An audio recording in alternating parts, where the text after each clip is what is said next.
Aussi pour écouter tous les avis. Voilà, il n'y a pas de souci par rapport à ça. Nous, notre objectif, on n'est pas pro franc CFA ou contre franc CFA. On est en train de faire un débat aujourd'hui qu'on a organisé et notre objectif, c'est surtout qu'on puisse entendre plusieurs échos. C'est-à-dire ne pas entendre seulement ceux qui sont contre ou de dire aujourd'hui il n'y a que la BCEAO qui soit là. Aujourd'hui, sur cette table-là ici, il y a plus de personnes d'autres banques centrales que de la BCEAO. Et M. Khalifa ne fait pas partie non plus de la BCEAO. Donc l'objectif simplement, c'est qu'on puisse avoir des idées constructives, mais on n'est pas là pour que le débat se transforme en foire d'empoigne. Le but, c'est pas ça du tout. Donc moi, pour descendre un peu la température, je vais me présenter assez rapidement. Peut-être que ça permettra à certains de me connaître. Je suis Cheikhna Traoré, expert en supervision et supervision bancaire. Ça veut dire que la partie banque centrale qui s'occupe des réglementations qui est imposée aux banques aux assurances pour éviter une crise financière. Voilà, donc globalement c'est ça. Donc du coup, quelque part, je suis aussi concerné par ce problème-là. Je suis beaucoup embêté parce qu'en fait, au final, le panel que je vais présenter, c'est compliqué parce que les sujets sont partis dans tous les sens. Et voilà, et les points que je vais poser comme question ont déjà été répondus partiellement par certains et intégralement par d'autres. Donc du coup, puisque notre invité n'a pas eu droit à son temps de parole, j'ai vu quelques fois qu'il était en train de nous souhaiter dans son petit coin, mais bon, on va essayer de lui accorder un peu de temps pour qu'il puisse expliquer. Voilà, voilà. Bon, il explique qu'il vient du Togo, ceux qui n'ont pas entendu. Je suis togolais, hein. Il est togolais malgré sa couleur de peau. Moi, je suis tout à fait d'accord de faire sauter l'acronyme CFA, qui rappelle l'économie française d'Afrique. Ça, il le faut.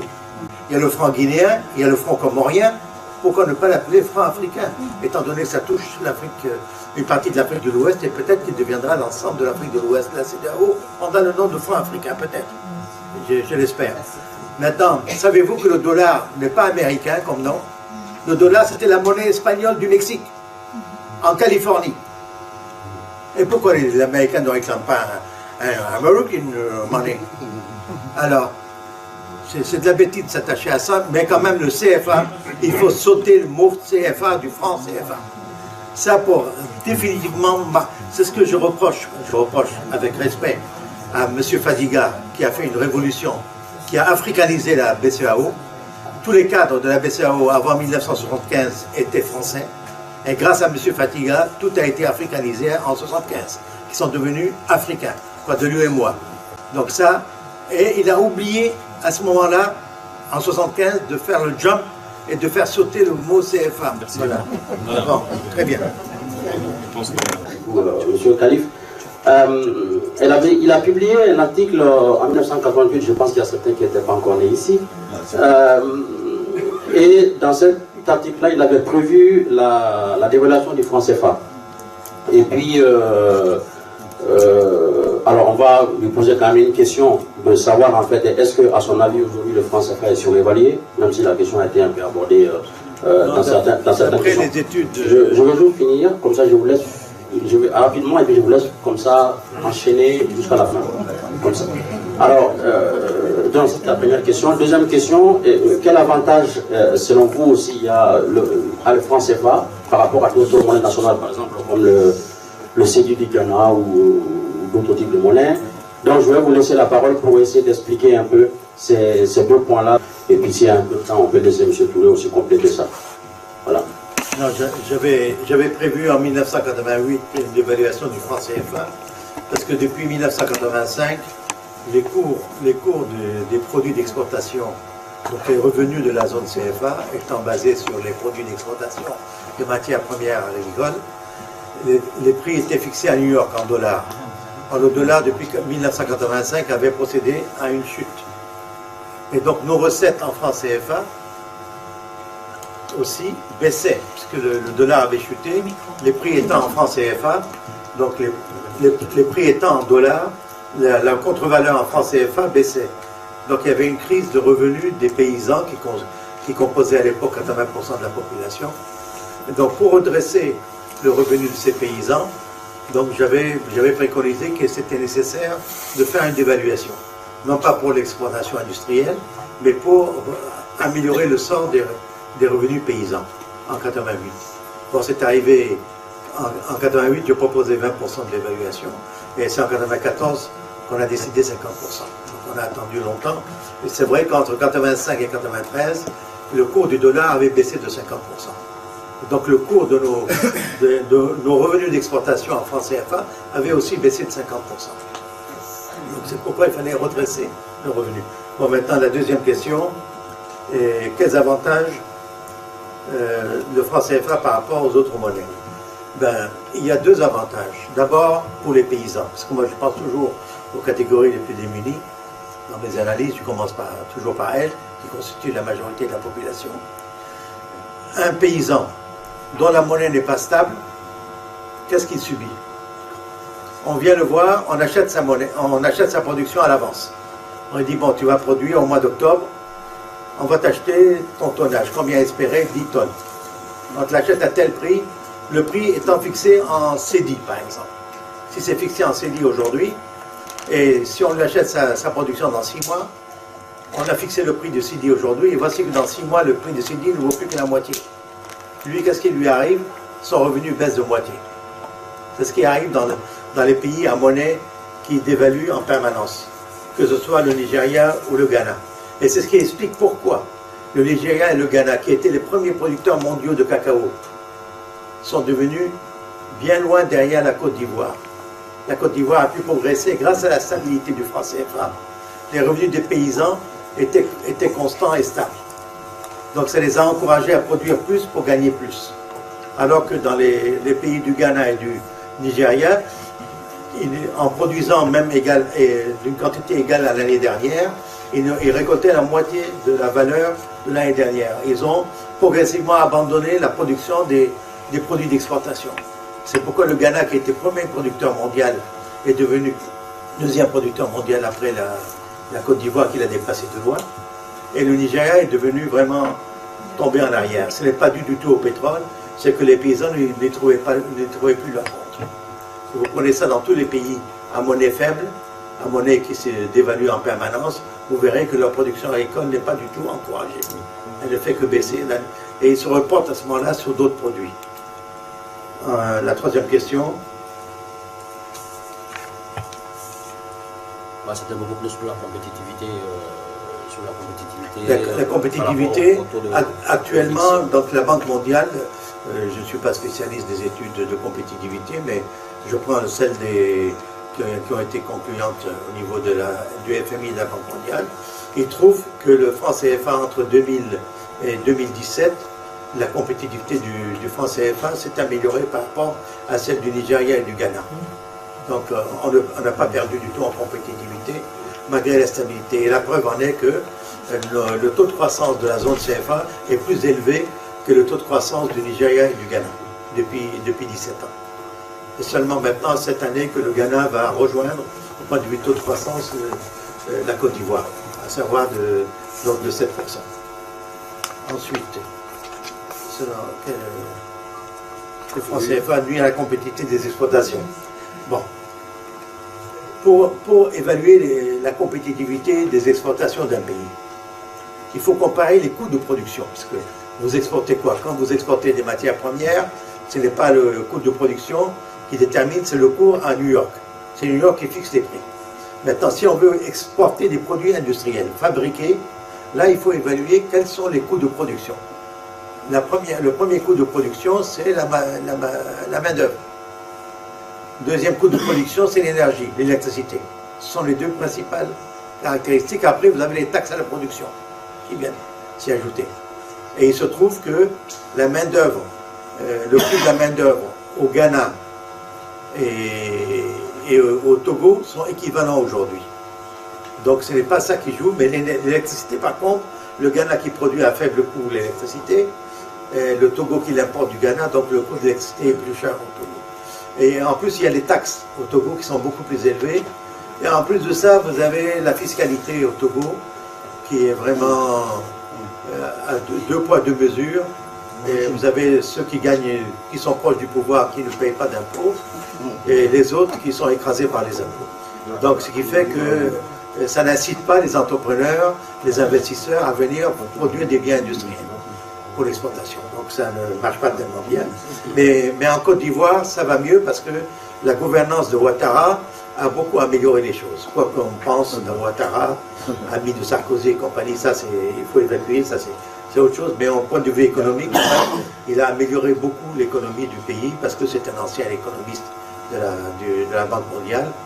Il connaît la gouvernance, quoi qu'on puisse juger quoi que ce soit, mais on voit les résultats sont là. Le meilleur taux de croissance de l'Afrique de l'Ouest depuis plusieurs années, c'est celui de la Côte d'Ivoire qui dépasse les 7%, et même il va faire 9% cette année. Alors, autre question. Voilà, ça c'était les différentes, c'est les autres questions, vous les avez déjà répondues dans le panel avant. Ce qu'on peut faire, c'est que pour clôturer ce panel-là, je vais peut-être passer la parole à M. Touré assez rapidement parce qu'il avait commencé à dire que le CFA se trouvait au Ghana, dans d'autres pays. Donc ça veut dire que quelque part il y avait un intérêt à avoir le CFA dans ces pays-là également, le CFA par rapport à certaines monnaies. Donc lui il va quelques mots là-dessus. Et puis après on prendra 2-3 questions de la salle par rapport à ces sujets-là particuliers. Et on passera rapidement au troisième panel, parce que sinon on n'aura pas le temps de finir. Voilà. Donc, en fait, en réalité, pour réagir à ce qui vient d'être dit, je pense que, vraiment à titre personnel, je pense que l'intérêt de l'analyse qui vient d'être faite, c'est, le monsieur vient de démontrer, en tout cas de façon très simple, qu'en réalité, le franc CFA n'est pas surévalué, contrairement à ce qui est dit et, on va dire, colporté sur les réseaux sociaux. Le fait d'avoir opté pour un régime de change fixe donc offre une stabilité qui profite à nos économies. Troisième chose qui a été dite également, c'est que ça ne nuit pas à la compétitivité. Et pour finir, je pense qu'il a donné un élément de jugement qui est déterminant, c'est plutôt que d'analyser ou de faire porter au franc CFA la responsabilité de la difficulté de l'exportation de certains biens et services, il faut regarder l'importance des facteurs de production. Et je pense que beaucoup du débat sur le franc CFA et des critiques qui sont faites se résument dans ces termes-là. On veut faire porter à la monnaie une responsabilité qui n'est pas la sienne. Si aujourd'hui, on va prendre un pays africain, l'ouvrier de base travaille 6 heures de temps, là où un Chinois en travaille 12, évidemment qu'on ne va jamais produire de façon compétitive. Si le coût de l'électricité, comme il l'a dit, est plus faible ailleurs que chez nous, nous n'allons jamais produire à un coût qui nous permettra d'être compétitifs. Si les infrastructures ne sont pas de qualité et qu'il faut transporter d'un point A à un point B ce qui a été produit, évidemment qu'on ne sera pas compétitif. Donc, aujourd'hui, la critique qui est faite sur la réalité économique de certains de nos pays, il ne faut pas tout résumer à la monnaie, mais plutôt interroger les vraies causes. Et les vraies causes, c'est les facteurs de production. Et ça n'a rien à voir avec la monnaie. Et donc, encore une fois, je reviens peut-être avec insistance sur ce que j'ai dit au début. J'ai la certitude que je ne vais pas convaincre tout le monde. Et ce n'est même pas mon objectif. Mais au moins susciter d'autres éléments de jugement. Parce que je pense qu'aujourd'hui, le débat, il perdure parfois peut-être de façon inutile parce qu'il y a un sens du jugement qui a été perdu. Ce qui est dit sur les réseaux sociaux et parfois dans la presse, c'est de l'information qui circule sans filtre. On a tendance à croire parfois ce qu'on entend un pseudo-économiste dire derrière une webcam, en disant oui, bon, il a certainement raison parce qu'il sait de quoi il parle. Pas forcément. En revanche, vous, aujourd'hui, je pense avec ce qui vient d'être dit, vous avez peut-être plus d'éléments pour vous forger un jugement objectif. Et je pense que c'est encore une fois l'intérêt de cette discussion, même si tout le monde ne repartira pas forcément convaincu. Alors justement sur ce dernier point-là, notre objectif c'est surtout que personne ne parte d'ici frustré aujourd'hui. Merci. Là, il y a une question importante qui a été posée. Quel est l'intérêt de la France à soutenir le franc CFA? Ça, il n'y a pas d'intérêt financier, puisque l'intérêt financier existait avant les indépendances. Avant les indépendances, la France, le commerce extérieur de la France, à 50%, était fait avec ses anciennes colonies. Aujourd'hui, c'est 2%. Donc il n'y a plus d'intérêt comme avant. Par contre, le grand intérêt de la France, de continuer à soutenir ses anciennes colonies, dans une monnaie stable, qui puisse assurer la stabilité politique de ces pays-là, quoi qu'on ne soit pas d'accord. Moi, je ne suis pas d'accord avec la politique de mon pays, mais il faut voir ça de façon globale, tout comme il ne faut pas confondre macroéconomie et microéconomie, notamment pour la question du monsieur camerounais qui disait qu'il voit qu'il y a une croissance à Centrafrique. Oui, peu importe, c'est Centrafrique. Bon, c'est pas grave, c'est africain. Et que le revenu global des paysans du pays, quoi, le revenu agricole augmente de 5%, et que lui, ça n'augmente pas chez lui. C'est qu'il y a deux vues différentes. On ne peut pas confondre les deux. Vous, ça dépend de votre production, si elle est dans la filière des croissances ou pas, et ainsi de suite. Donc, et puis ça dépend sur quelle tête tombent les croissances de revenus. Tout comme chez nous au Togo, chaque année on nous déclare qu'il y a 5 à 6% de croissance. La population s'appauvrit de plus en plus. Parce que la croissance, elle est monopolisée par une minorité privilégiée, dont parle le président de la République à l'occasion, de temps en temps, il fait bien. Il en parle, mais c'est que la population s'appauvrit de plus en plus. Donc tout ça, c'est question de répartition des revenus qui ne relève pas de la monnaie, ça relève de la politique gouvernementale. Donc ça n'a rien à voir. Maintenant, bon, l'intérêt de la France vis-à-vis des pays CFA, c'est la stabilité. Aujourd'hui, notamment, par exemple, c'est d'assurer la stabilité politique, parce que s'il n'y a pas de stabilité politique qui repose sur une monnaie stable, à ce moment-là, les factions, par exemple les factions djihadistes, peuvent pénétrer facilement et prendre le pouvoir. Ça, c'est une question fondamentale qu'on voit surgir en ce moment.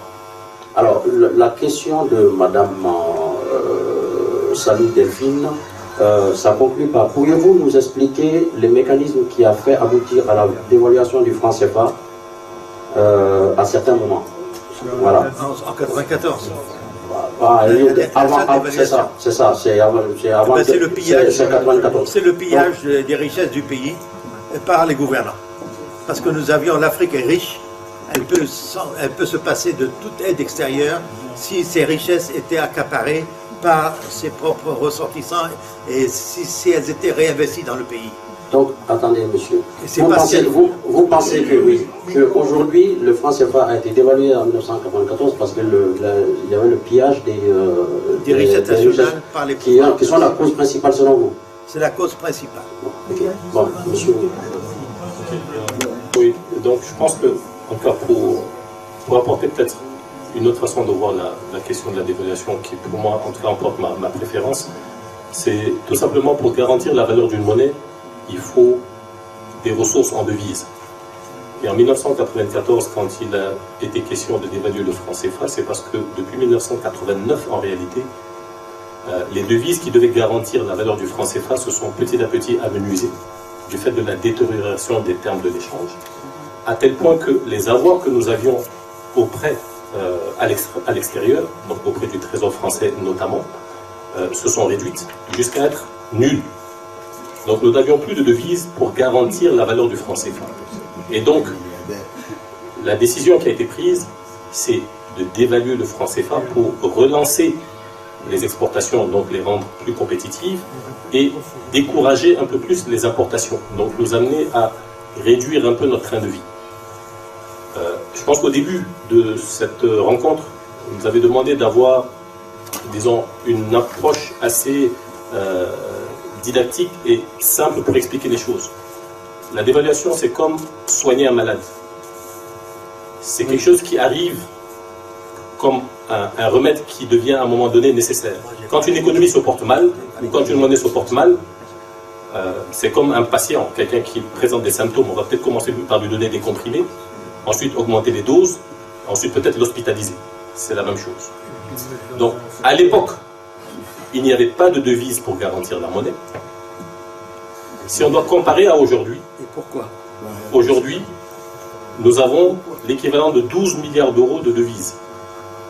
Donc la monnaie est largement, on va dire, garantie et couverte par des avoirs extérieurs. Donc, pourquoi j'insiste peut-être sur cette explication? C'est parce que très souvent encore sur les réseaux sociaux, il y a cette sorte de rumeur, psychose, etc. sur oui, on pourrait dévaluer le franc CFA. Moi, je ne vous dirai jamais on va le faire ou on ne va pas le faire. Par contre, ce que je peux vous dire en tant que, on va dire, technicien de la matière, c'est chaque fois que quelqu'un va vous brandir ce risque-là, interrogez-vous sur le niveau des réserves de change qui permettent de garantir la monnaie. C'est la meilleure façon de vous forger votre propre opinion sur la pertinence ou pas de cette information-là. Et donc je pense que cet élément-là est important pour répondre à la question. Voilà. Ok, merci. On n'a pas encore fini. Je vais quand même passer la parole à M. Khalif qui doit ajouter quelques points. Voilà, avant qu'on continue. Nos réserves de change étaient tombées en dessous de 3 mois d'importation. Parce que n'importe quelle monnaie pour être garantie, il faut qu'elle ait au moins en réserve 3 mois d'importation sans contrepartie. Donc ça, c'était rendu nécessaire. Aujourd'hui, par exemple, on est tombé à presque moins de 3 mois d'importation en Afrique centrale, il y a 2 ans, avec la baisse de la chute du prix du pétrole, et on n'était pas loin en zone CFA à la suite de la baisse du cacao il y a 2 ans. Mais la France nous a soutenus, elle n'a pas accepté de dévaluer. Normalement, on aurait dû dévaluer. Bon, à part ça, pour en revenir, pourquoi c'est la faute de nos gouvernants qui a eu la dévaluation?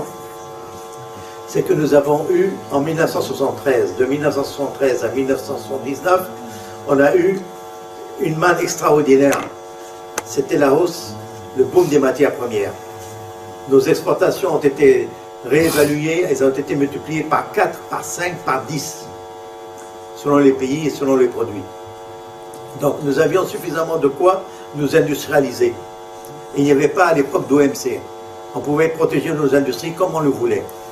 Si on avait transformé nos recettes extraordinaires d'exportation en industrialisant, en transformant nos matières premières, en industrialisant nos pays, on n'aurait jamais connu de baisse de nos réserves, parce que nos matières premières ne seraient plus vendues à l'état brut, mais vendues transformées, et les matières premières transformées n'ont pas subi de baisse des coûts des matières premières. Pas du tout. Bon, je ne sais pas ce que vous en pensez, mais en tout cas, moi, je suis satisfait. Il y a quand même pas mal de choses qui ont été dites là. Chacun, dans son domaine particulier, arrive à éclaircir quand même des points et qui, d'une manière générale, donne satisfaction globale. Je sais que tout le monde ne peut pas être content de tout ce qui a été dit, mais au moins, l'ensemble du sujet a été abordé. Des bonnes idées ont été apportées par les uns et par les autres. Moi, je vous propose quand même que vos questions, on puisse les remettre après le 3e panel, sinon on n'aura pas le temps de le faire. C'est-à-dire qu'il y a certaines questions qui risquent d'empiéter sur le planning qu'on a fait, et voilà. Merci beaucoup pour votre attention. Et après, je voudrais vous faire une révélation. Ne quittez pas, je vais faire une révélation. Alors, la révélation, ce sera après la pause. Personne ne connaît, même pas les banquiers centraux. L'Africa Débat, qui ont lieu à un restaurant rue du Trône, a eu un empêchement de dernière minute. C'est la raison pour laquelle nous avons demandé à M. Atomassan, qui est le président de SICA International, de modérer ces débats. Et en tant qu'avocat, il le fera avec brio, vous verrez tout à l'heure. Merci. Merci Madame Amegandi. Je voudrais, puisque l'opportunité m'est donnée, me réjouir de ce que nous puissions tenir ce débat qui fait couler beaucoup d'encre. Le débat de ce jour se pose en thème, parce que nous considérons, moi en tant que juriste, avocat, je pense que nous posons ce problème et nous devons le considérer en thème de gouvernance de nos pays. Et ça me fait une transition sur le thème du 3e panel, c'est de voir quelle sera l'avenir d'une monnaie en Afrique et à quel prix? Est-ce que les Africains sont suffisamment prêts, outillés, pour avoir leur propre monnaie? Mais la question que je dois poser aux panélistes, c'est de savoir est-ce que, d'abord, nous les Africains, nous devons avoir une monnaie à nous. Est-ce que les conditions sont remplies pour avoir cette monnaie? Monsieur Khalif et ensuite Monsieur Touré. Comme tu viens de le dire, cher Président, pour avoir une monnaie qui soit fiable, stable, bien gérée, il faut avoir une bonne gouvernance, qui respecte l'état de droit, qui ne tire pas sur le bouton imprimeur d'impression de la monnaie à tout moment quand il veut payer des fonctionnaires qui n'arrivent pas à clore son budget. À ce moment-là, ça traduit l'inflation. Et qui est-ce qui perd dans l'inflation? Ce n'est pas les grands se rattrapent toujours, ce sont les petits qui constituent 95% de la population. Donc c'est la misère qui va être engendrée si jamais nous avons aujourd'hui une monnaie à nous. C'est Monsieur Touré. Bon, moi j'avoue que j'ai un avis fondamentalement différent de ce qui vient d'être dit. Je considère que nous avons notre monnaie. Et j'avais expliqué lors de ma première intervention qu'on a une souveraineté monétaire totale à partir du moment où nous définissons nous-mêmes le cahier de charge de la fabrication de la monnaie et nous définissons nous-mêmes les conditions de son émission au sein de nos économies. Donc, il n'y a pas de doute. Le franc CFA, c'est notre monnaie parce que ça répond à ces critères-là.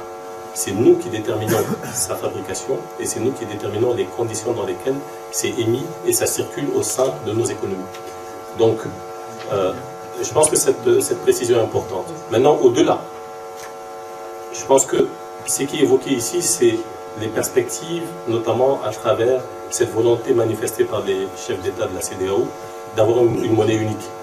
Mais qu'est-ce que ça prouve? Je pense qu'en réalité, ce que ça prouve l'efficacité de se mettre ensemble, parce qu'ensemble, on est plus fort que tout seul. Et ça s'inspire de quoi? Ben, ça s'inspire de l'union monétaire actuelle. C'est bien parce que certains pays ont vu que 8 pays en Afrique de l'Ouest, 6 pays en Afrique centrale, en étant ensemble, ont pu traverser des crises que eux n'ont pas pu traverser, ont pu avoir des économies un peu plus stables que les autres économies, se sont dit, ben, finalement, ce bénéfice-là, il faut l'élargir à tous les pays de la CEDEAO. Et pour moi, c'est vraiment la traduction, ou l'un des meilleurs exemples. Donc ce projet de la CEDEAO-là, c'est l'un des meilleurs exemples pour illustrer, disons, le bénéfice qu'il y a à avoir une union monétaire. Donc c'est d'un côté critiqué, mais la réalité, c'est que c'est un vrai avantage à tel point que d'autres pays veulent adhérer à ce système-là. Donc le projet de la CEDEAO, c'est un projet qui n'est pas nouveau. En réalité, il date de 1997. Et l'objectif, c'est à l'horizon 2020 d'avoir une monnaie unique. Donc évidemment, c'est un projet pour lequel les banques centrales des pays membres sont en train de réfléchir pour voir toutes les modalités opérationnelles. Donc c'est une perspective. Les modalités opérationnelles, c'est quoi? C'est de définir par exemple le modèle de banque centrale, c'est de définir le type de régime de change. Mais pour moi, fondamentalement, le message qu'il y a derrière cette monnaie unique, c'est que déjà ce qui est fait est très bien et il faut l'élargir à un cercle plus grand. Et j'insiste encore par rapport à la question de quand est-ce qu'on sera prêt à avoir notre propre monnaie. Nous avons déjà notre propre monnaie à partir du moment où il y a certains critères qui sont aujourd'hui la réalité. Son émission et les conditions de sa fabrication que nous maîtrisons totalement, de bout en bout. Non, moi, je ne suis pas en désaccord avec vous, M. Touré, mais je suis réaliste. C'est que je suis tout à fait d'accord d'étendre le franc CFA des 8 pays membres de la zone UMOA à l'ensemble des pays de la CEDEAO, mais les 2 pays anglophones, le Ghana et le Nigeria, n'en veulent pas à cause du rattachement à la France. Je le sais par les Ghanéens haut placés, jusqu'à Rawlings, qu'il faudrait enlever le mot franc et enlever le CFA. Déjà ça. Donc vous voyez, ça se négocie, mais il y a ce symbole-là qui les heurte. Parce qu'ils n'ont pas compris le franc CFA. Par contre, je vais vous faire la révélation. Le franc CFA, c'est la meilleure monnaie au monde, contrairement à ce que vous pensez de moi. La meilleure, c'est la plus forte monnaie au monde. Elle est plus forte que l'euro. Pourquoi? Pourquoi elle est plus forte que l'euro? L'euro peut, s'il vous plaît, l'euro peut imploser du jour au lendemain à cause des partis d'extrême droite qui sont en train de monter. L'Union européenne peut imploser et par la même occasion, tous les partis d'extrême droite ne veulent pas de l'euro. De même que les partis d'extrême gauche. Si jamais ils arrivent à avoir la majorité, ce qui n'est pas impossible, hein, c'est en train de monter, à ce moment-là, l'Union européenne va tomber, la zone euro va tomber. Mais le franc CFA demeurera. Il aura la tête haute, il sera... Pourquoi? Parce que le franc CFA ne dépend pas du tout de l'euro, contrairement à ce que pense tout le monde. C'est occasionnellement qu'il est exprimé en euros. Autrement, il dépend uniquement à 100% du trésor français. Le trésor français, c'est quoi? C'est la richesse de la France. Maintenant, comparons la richesse de la France à la richesse des pays de l'UMOA. Je l'ai calculé l'autre jour. J'ai pris point par point, j'ai passé du temps. L'ensemble de la zone UMOA fait 58 600 milliards CFA. Ça veut dire 90 milliards euros. Le PIB de la France fait 2230 milliards d'euros. Ça veut dire que nous, la zone CFA, on fait 3,9% du PIB de la France. Donc pour le Trésor français, garantir 3,9% de sa richesse, ça ne pose pas de problème. Donc nous pouvons dormir tranquille. On n'aura jamais de problème de dévaluation ou de quoi que ce soit, tant que nous sommes protégés par la France. Parce que pour elle, ça ne représente pas grand-chose. Et tant que nous aurons de bonnes relations avec la France, nous serons à l'abri de tous les désordres monétaires. Maintenant, si on veut dévaluer le franc CFA, si on trouve que le franc CFA est surévalué, mais nos chefs d'État peuvent se réunir, comme en 1994 à Dakar, et décider de dévaluer de 10, 20, 30% pour les besoins de l'économie. Mais notre économie actuellement n'en a pas besoin, d'après les dernières statistiques du FMI. Je voudrais répondre à la question, donner plus de précision sur la question que vient de poser pourquoi les États africains de l'UMOA, donc du franc CFA, n'en prennent pas sur les réserves de change. Les réserves de change ne sont pas faites pour ça. Les réserves de change, c'est pour payer des importations et pour encaisser des exportations. Ça varie d'une seconde à l'autre. Ça monte, ça descend d'une seconde à l'autre. C'est un fonds de roulement d'une entreprise. Un fonds de roulement, vous ne pouvez pas l'immobiliser. Un fonds de roulement, ça sert à payer les salaires, à recevoir les petites ressources, etc., des petits encaissements. Vous ne pouvez pas confondre les deux. Le compte d'opération, c'est un fonds de roulement. Vous ne pouvez pas l'immobiliser dans des investissements ou dans des prêts à long terme. C'est au jour le jour. C'est pourquoi c'est placé au Trésor français à un taux. La France, dans sa politique de coopération, elle nous donne beaucoup plus que le taux normal, que le taux international. Et c'est pourquoi, au lieu de placer 50%, nous plaçons 100%. Il y a certains qui me disent pourquoi ils nous imposent 50%. Je dis, même si elle nous imposait 10% de garantie, on va placer les 100%, rien ne va changer. Donc il ne faut pas compter là-dessus. Maintenant, les emprunts même des États sur le marché de l'UMOA dépassent largement, les emprunts dépassent largement ces réserves. Vous savez, nos réserves sont très faibles. Elles ne représentent même pas 10% de notre PIB. Alors que les réserves françaises représentent 100% de son PIB, la France. Je vais dire un mot rapidement, parce que je ne vais pas répéter ce qui a été déjà dit. Je pense que l'un des problèmes que l'on a avec le CFA, enfin, les Africains ont avec le CFA, c'est le fait de se dire que on ne peut pas utiliser la politique monétaire pour réguler l'économie s'il y a des problèmes qui se posent dans l'économie, parce que bon, il y a le rattachement au trésor, etc. Bon, le fait que la Banque centrale africaine puisse émettre les billets, définir la quantité, définir la politique monétaire à mener, et, bon, couvre largement ce que l'on peut attendre d'une banque centrale indépendante, mais bon, c'est vrai que on peut avoir la perception qu'il n'y a pas une totale liberté par rapport à un pays, ce qui s'est passé au Brésil, où le Brésil a décidé qu'on ne peut pas le faire nous facilement en tout cas. Et ça bloque un tout petit peu la perception qu'on peut avoir du franc CFA comme une vraie véritable monnaie. Alors, après, ce qu'a dit M. Khalif est extrêmement important. y compris dans les plus grandes banques centrales au monde, dans les plus grands pays, dans les pays avancés, la Banque centrale doit se dégager complètement des contingences politiques pour pouvoir mener sa politique en toute liberté. Si elle n'a pas les moyens de faire ça, si n'importe quel responsable politique peut décider de faire quoi que ce soit avec la Banque centrale, ça ne peut pas aller. La deuxième chose, il faut savoir que une banque centrale coûte de l'argent. D'accord ? Ça coûte de l'argent et ça coûte beaucoup d'argent. D'accord ?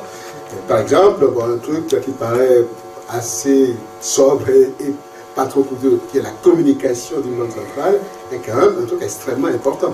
La crédibilité de la Banque centrale vient en partie de l'organisation de sa communication.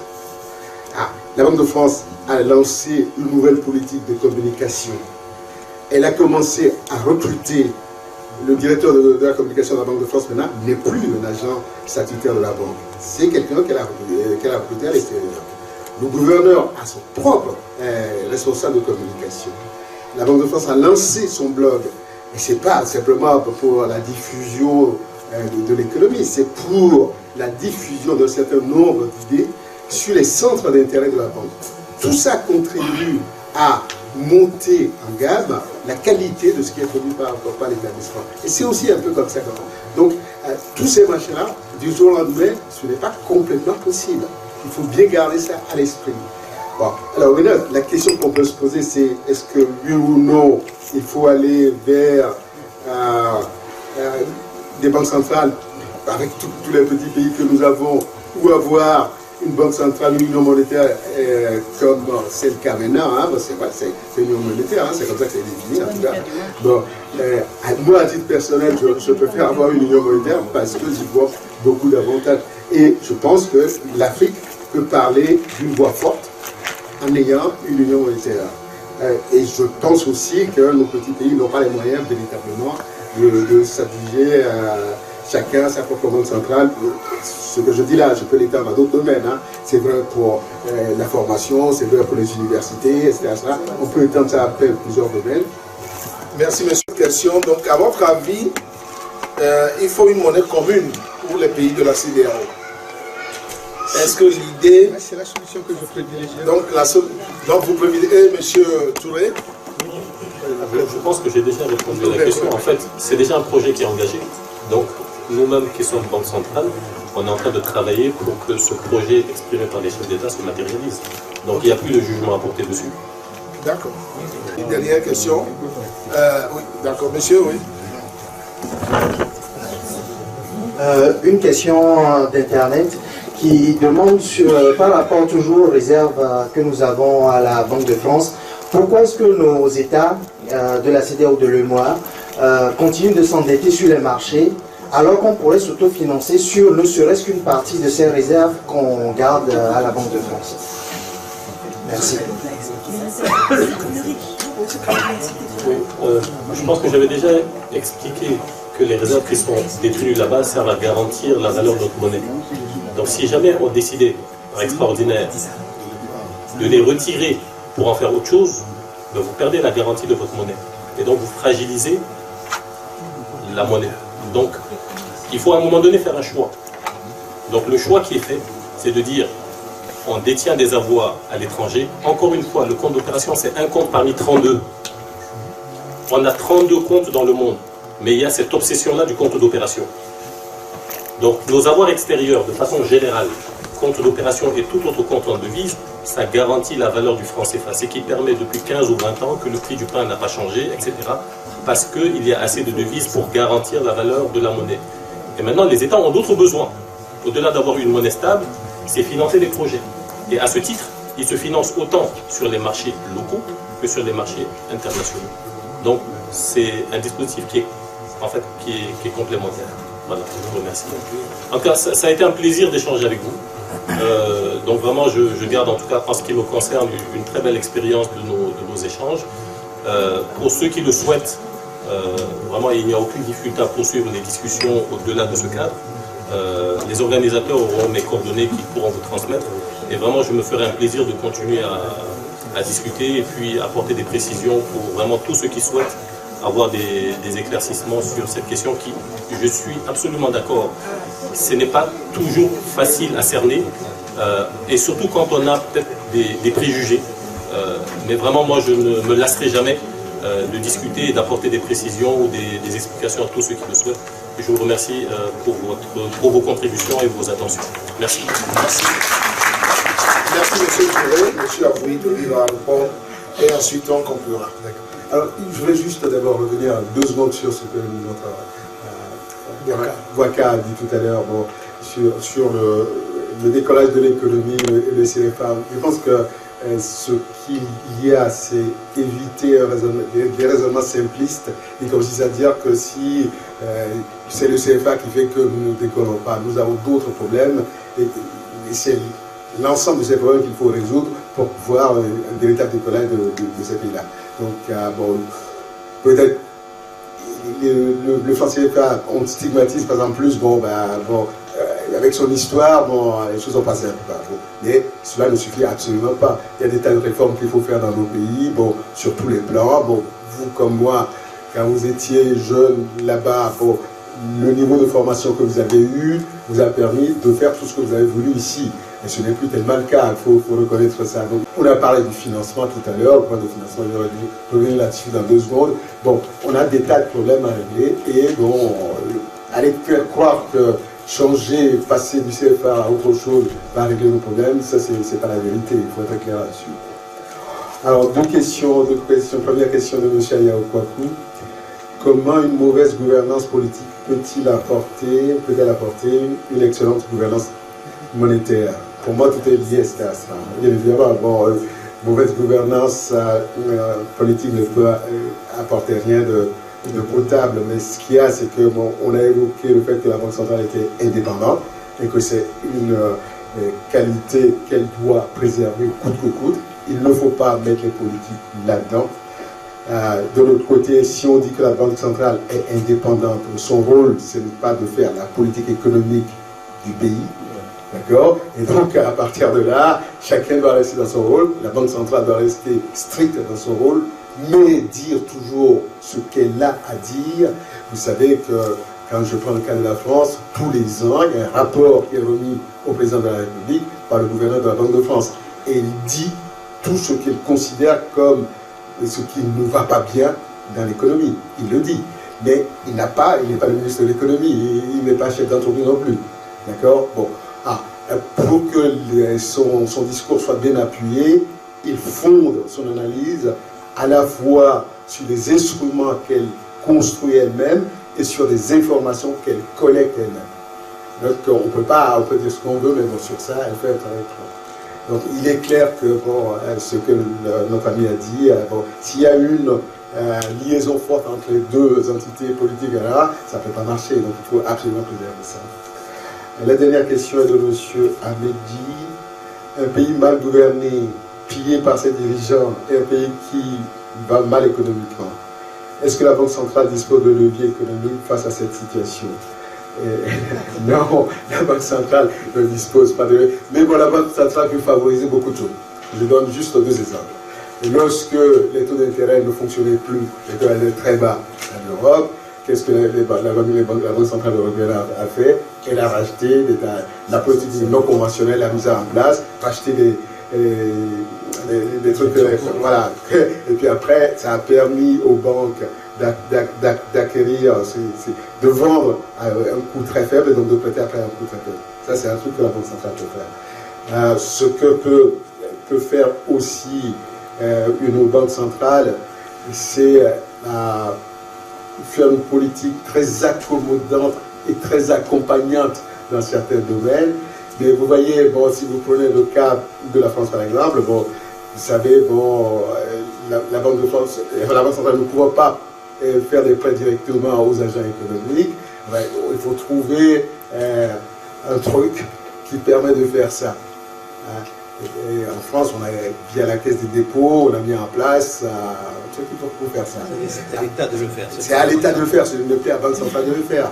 Et vous voyez, un truc comme la Caisse des dépôts et consignations, c'est une très très belle trouvaille en France. Ça permet de mobiliser de l'argent à très faible coût, ce qui permet ensuite de financer les municipalités, et puis les petits entrepreneurs, etc.